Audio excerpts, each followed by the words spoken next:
ಎಲ್ಲವನ್ನೂ ಕೂಡ ನೀವು ಸರಿ ಮಾಡೋದಕ್ಕಾಗೋದಿಲ್ಲ ಅಂತ ಹೇಳ್ತಿದ್ದಾರೆ. ಕಾಂಗ್ರೆಸ್ ಕಾರ್ಯಕ್ರಮದಿಂದ ಸ್ಟೂಡೆಂಟ್ಸ್ಗಳಿಗೆ ತೊಂದರೆ ಆಗಿದೆ, ಟ್ರಾಫಿಕ್ ಜಾಮ್ ಆಯಿತು, ತೊಂದರೆ ಕೊಟ್ಟಿದ್ದಾರೆ. ಈಗ ವಿಪಕ್ಷ ನಾಯಕ ಆರ್ ಅಶೋಕ್ ಇದ್ರ ಬಗ್ಗೆ ಕಿಡಿಕಾರ್ತಾ ಇದ್ದಾರೆ. ಕಾರ್ಯಕ್ರಮ ಮುಂದೆ ಹಾಕಿದ್ದಿದ್ರೆ ಏನಾಗ್ಬಿಡ್ತಾ ಇತ್ತು, ಶನಿವಾರನೇ ಇಟ್ಕೊಂಡಿದ್ದಿದ್ರೆ ಏನಾಗ್ಬಿಡ್ತಿತ್ತು, ಸೋಮವಾರ ಇವತ್ತು ಇಟ್ಕೊಂಡಿದ್ರೆ ಏನಾಗ್ಬಿಡ್ತಿತ್ತು, ಪರೀಕ್ಷೆ ದಿನವೇ ನೀವು ಇಟ್ಕೊಂಡಿದ್ದೀರಿ, ಮುಂಚೆನೇ ಡೇಟ್ ಗೊತ್ತಿದ್ರು ಕೂಡ. ಹೀಗಂತ ಆಕ್ರೋಶದ ಹೊರ ಹಾಕಿದ್ದಾರೆ ಆರ್ ಅಶೋಕ್ ಅವರು. ಕಾಂಗ್ರೆಸ್ ಸರ್ಕಾರ ಏನಿದೆ, ನಿನ್ನೆ ಕಾಂಗ್ರೆಸ್ ಪಾರ್ಟಿಯ ಸಭೆಯನ್ನ ಪ್ಯಾಲೇಸ್ ಗ್ರೌಂಡ್ ಅಲ್ಲಿ ಮಾಡಿದ್ದಾರೆ.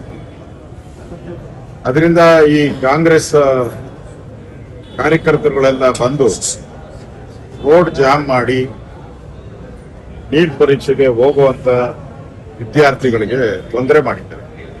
ಸ್ವತಃ ಪ್ರಧಾನಮಂತ್ರಿಯವರು ನೀಟ್ ಪರೀಕ್ಷೆ ಶುರುವಾಗುತ್ತೆ ಅನ್ನೋ ಒಂದೇ ಒಂದು ಕಾರಣಕ್ಕೆ ಅವರು ಬೇರೆ ವೆಸ್ಟ್ ಬೆಂಗಾಲ್ ಇಂದ ಬಂದು ಇಳಿದು ಏರ್ಪೋರ್ಟ್ ಅಲ್ಲಿ ವಿದ್ಯಾರ್ಥಿಗಳಿಗೋಸ್ಕರ ಸುಮಾರು 2-2.5 ಗಂಟೆಗಳ ಕಾಲ ಕಾದು ವಿದ್ಯಾರ್ಥಿಗಳೆಲ್ಲರೂ ಕೂಡ ಪರೀಕ್ಷೆಗೆ ಹೋದ ಮೇಲೆ ಕನ್ಫರ್ಮ್ ಮಾಡಿಕೊಂಡು ಅವ್ರು ವಾಪಸ್ ಮನೆಗೆ ಹೋಗ್ತಾರೆ. ಈ ಜ್ಞಾನ ಈ ಕಾಂಗ್ರೆಸ್ ಪಾರ್ಟಿಯವ್ರಿಗೆ ಮಾಡ್ಲಿಲ್ಲ.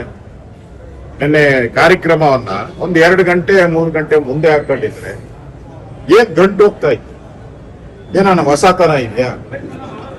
ಅಧ್ಯಕ್ಷರಾಗಿ ಘೋಷಣೆ ಆಗಿದ್ದಾರೆ. ಅವರು 2 ಅವರ್ ಬಿಟ್ಟು ಮಾಡಿದ್ರು ಅದೇ ಅಧ್ಯಕ್ಷರೇ, ಮುಂಚೆ ಮಾಡಿದ್ರು ಅದೇ ಅಧ್ಯಕ್ಷರೇ. ಅದನ್ನ ಬಿಟ್ಟು ಪ್ರಧಾನಮಂತ್ರಿಗಳು ವಿದ್ಯಾರ್ಥಿಗಳ ಬಗ್ಗೆ ತೋರಿದಂತ ಕಾಳಜಿ, ಈ ವೇದಿಕೆ ಮೇಲೆ ಇದ್ದಂತ ನಾಯಕರು, ಅದು ವೇದಿಕೆ ಅಂತೂ ಖರ್ಗೆ ಅವ್ರನ್ನ ಮಾತಾಡಕ್ಕೆ ಬಿಟ್ಟಿಲ್ಲ. ಎಲ್ಲ ಡಿ ಕೆ ಅಂತ ಹೋಗಿ ಖರ್ಗೆಗೆ ಅವಮಾನ ಮಾಡಾಕ್ಬಿಟ್ಟು. ಇದು ಅವಶ್ಯಕತೆ ಇತ್ತು. ಈ ವಿದ್ಯಾರ್ಥಿಗಳ ಭವಿಷ್ಯ ಹಾಳು ಮಾಡುವಂತ ಈ ಕಾಂಗ್ರೆಸ್ ಪಾರ್ಟಿ ಜ್ಞಾನ ಬೇಕಾಯ್ತು, ಕಾಮನ್ ಸೆನ್ಸ್ ಬೇಕಾಯ್ತು. ಇವತ್ತು ಕೇಂದ್ರ ಸರ್ಕಾರದ ಮೇಲೆ ಆಪಾದನೆ ಮಾಡಕ್ ಮುಂಚೆ ನೀವೇನ್ ಮಾಡಿದೀರಾ?